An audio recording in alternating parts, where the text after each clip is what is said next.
all an idea right now.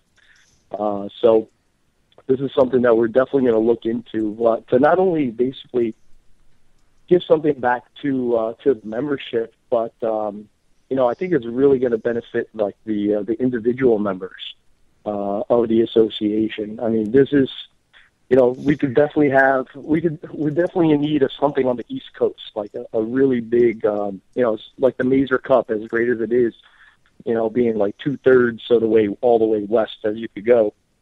Something on the East Coast would be pretty interesting to give a lot of other mead makers a chance to try to attend somewhere closer to them, and have a little bit more, like maybe a day of presentations, have some different expos and hands-on simulations as to, how to make mead and best practices and answering questions. And I mean, anything that you could think of that would benefit an individual member, all in one place, like in one weekend sort of a thing. It all revolved kind of like around, another amateur and commercial mead competition. So think of it this way. Another idea that's also going to be entailed, and this is all obviously unofficial, all still ideas, but, the idea of creating, the first National Amateur Mead Maker of the Year award, where all the points throughout all the mead-only competitions throughout the year are tallied up, including the last competition at the AMMA backed mead conference, for example. So how cool would it be as an amateur mead maker to brag how you're the mead maker of the year? That would be cool. I like that idea. So okay, the AMMA is at this moment primarily professional mead makers. So what are you guys putting into place for the home folks? I mean, not all of them are wanting to start meaderies, although quite a few of them seem to be. What are just regular people like me, for instance? I don't ever want to open a meadery. I'm having way too much fun interviewing you guys. So, what's available for the rest of us? 50-50 split right now for amateur and commercial mead makers. I mean, I see daily mead, individuals joining up on a daily basis. So, we are starting to make some headway. And the question is, we're starting to generate, the online forums and stuff, and we're not trying to take away from the Got Mead site, but we're trying to figure out how to, give people access, to the professional mead makers for questions. How do we build that knowledge base? Sergio's put together a ton of new tools, or a ton of access to tools in one common location that, I've never even seen before. So, I'm finding it extremely helpful, and, it's all about the process of making better mead. Yeah, it really is. And, I mean, you guys have all heard me say it enough times. A rising tide floats all boats. Got Mead just got the ball rolling, and I am just loving the fact that there's so much mead just breaking out all over the place. It's just awesome. I think that's... Well, that's the thing, too. It's all about, and I think, like, one of the core beliefs behind the association as well is it's encouraging great mead to be made. Yes. Anything involved around that principle is basically what we're all about, whether it's commercial or on the amateur side, because your amateur mead maker today could be the next big commercial meadery tomorrow.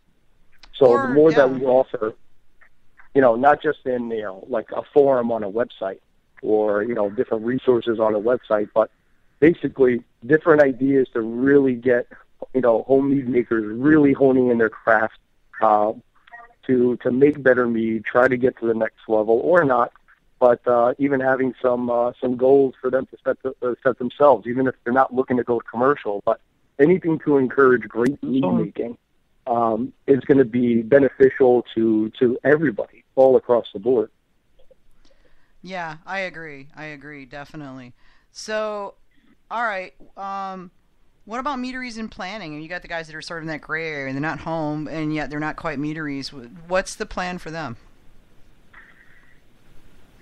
Yeah, so that membership option is going to be created. It's just a matter of going through the process through the board, basically to officially create it on the website. And we're also going to be creating the option for existing commercial corporate level members of the AMMA to also be able to add on additional users, for employees or other owners of that commercial meadery to also have their own logins basically to the website. So all those things as far as like membership options are going to be added. All the details basically just have to be hashed out. But we're pretty much looking at the finish line on those items. So you are going to have some sort of middle ground place then for those guys, girls, right. people. Yeah, well, it's the nice thing about all this. Yeah. Go ahead.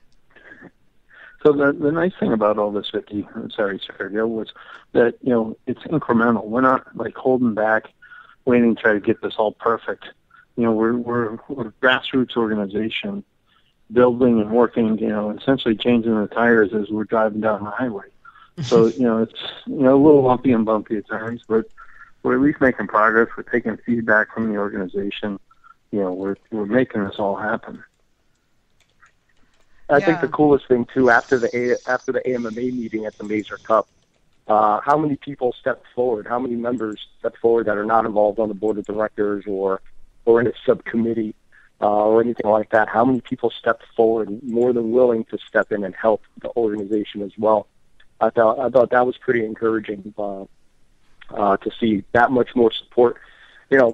It's an effort that everybody kind of has the opportunity to put in, and the more people that we have behind the organization to get what we want done actually accomplished, it's really great to see like all the people stepping up and willing to put in the time and effort. So I think there's a lot of great things coming up for the media industry, both commercial and on the home mead making side of things. And it's pretty exciting to see where everything is going to go. And it is a community-based organization. We don't view each other as competition. We view each other as colleagues in the industry. So, you have that camaraderie. Sergio and I were sitting at the same table going head-to-head for medal to medal. Yeah. And we came out exactly, 5 medals each, a gold, a silver, and 3 bronze. It was pretty awesome. Yeah. Yeah, congratulations, that was pretty cool. You guys. I was watching and, being really bummed about not being able to watch in person, but, I was just watching all the posts. My entire feed was covered up with medal pictures. It was great. Literally, it is all. It is. We all are colleagues, but obviously, especially in a competition setting, there's always going to be a competitive streak. So, Michael and I were looking at each other. He won a bronze, and then I won a bronze, and then he won a gold, and I'm like, damn. All right, I won a gold. And then we're looking at each other, and we kept going back to back. It was pretty cool. We both basically won the same medal back, one after another. I'm seeing like the guys standing, the Pawn Star guys, standing there with their arms crossed, kind of half back to back with each other, looking challenging at each other, like But I think like Michael posted up on Facebook, though, I think the real star of the show, the Mazer Cup, was definitely Superstition Meadery. Those guys rocked it this year. They brought them 4 golds and a silver. Yeah, you I was can't lucky beat enough that. to have judged the silver medal of theirs, but they really killed it this year. Okay, guys out there, we've got Michael Fairbrother and Sergio Moutela of respectively Moonlight Meadery and Melavino Meadery and AMMA board members. The call-in number is 803-443-MEAD. That's 803-443-6323. If you're international, you can Skype in to Meadwench, MEADWENCH, Meadwench. Think Tavern Wench, but with mead.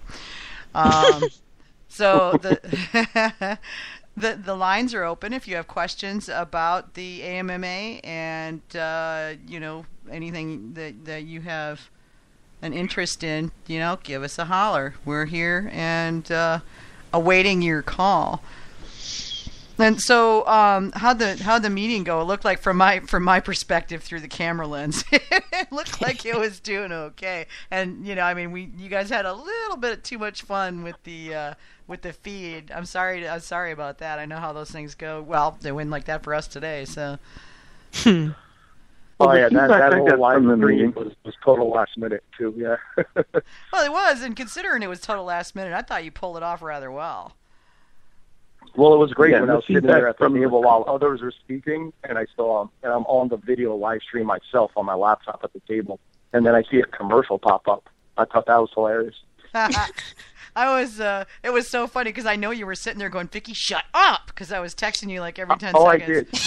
I did. Shut up, just stop texting me. Browser. Yeah, I figured you probably did. Yeah, because I'm like going, Sergio, the feed dropped again. Sergio, the chat just died. Sergio, it's not, because I was trying to keep him up to date because I figured he couldn't look at it all, and I was just letting him know. But I know you were sitting there cussing me. Yeah. Oh, that's funny, Vicky, because I was getting the same from Ken. You were getting the same from who were you getting it from, Michael? Ken Tram. Oh, were you? Oh, yeah. Yeah, I saw his stuff popping up, too. So it was like, come on, guys. Well, I saw it as, I'm an optimist, so I saw it as, I'm glad I have Vicky taking notes as to how we can improve for next year. Well, that was what, and honestly, that was my intention. It was not in any way to criticize, but to just let you know what I saw from this end. Oh, yeah, absolutely. That was, that was working and not working. But I still know I could hear you going, fucking bitch, stop this right now. Just shut up. Can't you see I'm busy? As every message was coming through, it was just like word for word what I was thinking myself in my head. I said, all right, well, next year we got to do this, and next time we got to do that.